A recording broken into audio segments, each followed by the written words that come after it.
Hi everyone, thank you for taking time to watch this video. We hope you learned something to improve your stress management. Today, we are going to discuss the levels and types of stress students may experience during university, some of the most common stresses for students, and also the effects of stress on health and wellness. Levels of stress.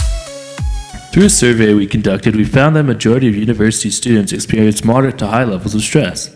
In a previous study by the Canadian Organization of University and College Health, of over 30,000 students, it was found that over 90% of students felt overwhelmed by their workload throughout the year.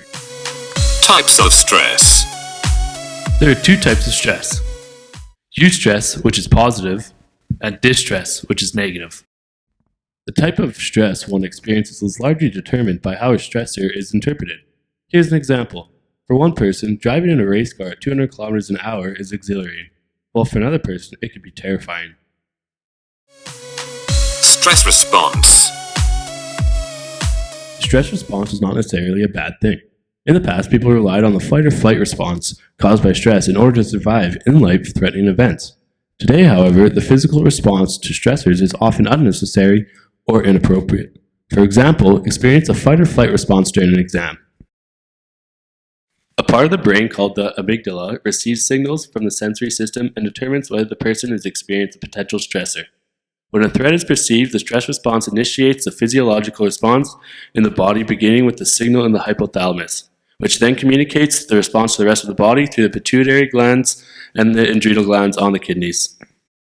Physical response to stress includes dilation of the pupils for more sensitive vision, hearing becomes more acute, heart beats faster and stronger to increase blood flow,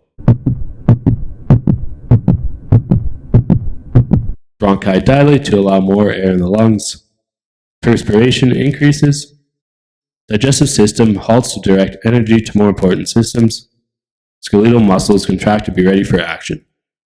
Effects of stress on the mind and body. While acute effects of stress are necessary for survival, chronic stress can have negative consequences on overall wellness. The term used for the long-term effects of stress is called allostatic load. A higher allostatic load is associated with the following: increased risk for cardiovascular disease. Heart rate increases, blood vessels constrict, causing blood pressure to rise.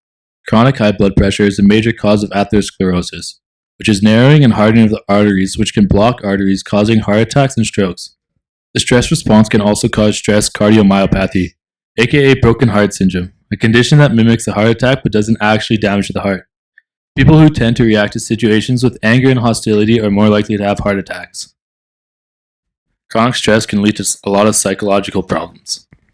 Hormones and chemicals released during the stress response can cause emotional and physical changes in the brain. An enzyme called PKC is activated during the stress, and that can affect focus, judgment, and ability to think clearly.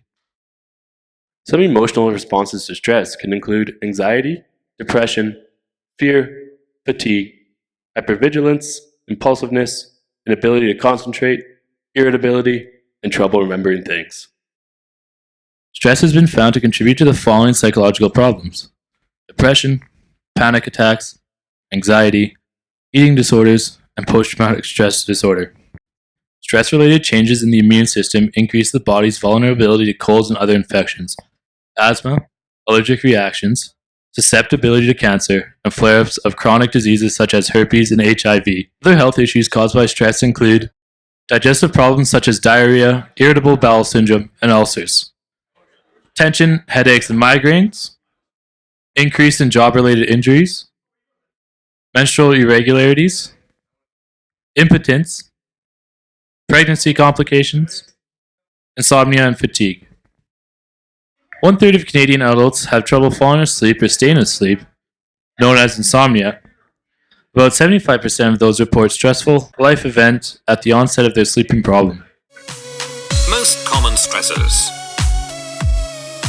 Some of the most common causes of stress for university students can include school, work, social life, money, family, health and injuries, and relationships. Through our conducted survey, we found that school, work, and money are the top 3 common stressors for university students. Thank you for watching part 1 of our stress management video. We hope we provided you with some insight into how stress relates to wellness.